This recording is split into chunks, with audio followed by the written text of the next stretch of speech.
Samuel chapter 9, verse 7. David then said to him, "Do not fear, for I shall certainly show you love and commitment because of Jonathan your father, and shall return to you all the land of Shaul your grandfather, and let you eat bread at my table continually." Is there anyone in your life who just allows you to eat at their table continually?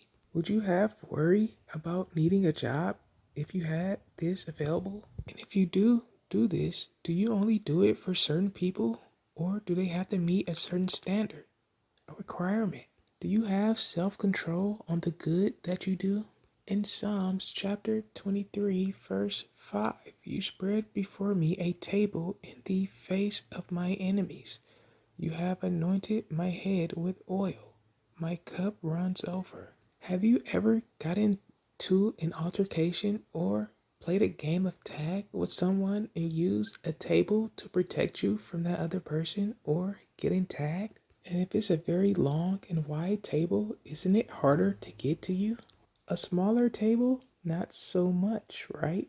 Unless you're a smaller person. In chapter 78, verse 19, and they spoke against Elohim. They said, "Is El able to set a table in the wilderness?" Understand, non-believers have very different lifestyles. They may not even know that they're speaking to God. They may think that he's someone else. It's just the fact that God created.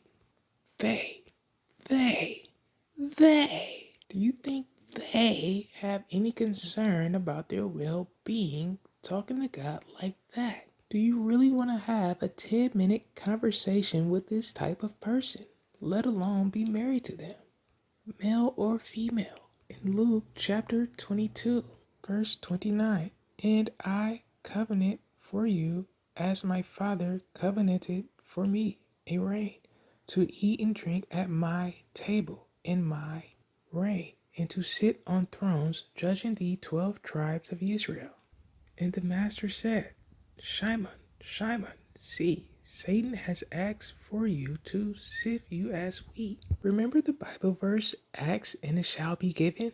Which scripture was that? Because Satan is following it too. Even if you're evil, you're still going to obey God. In John chapter 2, verse 15, and having made a whip of cords, he drove them all out of the set apart place with the sheep and the oxen, and poured out the money changers' coins, and overturned the tables. Look what happened to this table. Just doing his job, or her job, whether good or bad, still got turned over.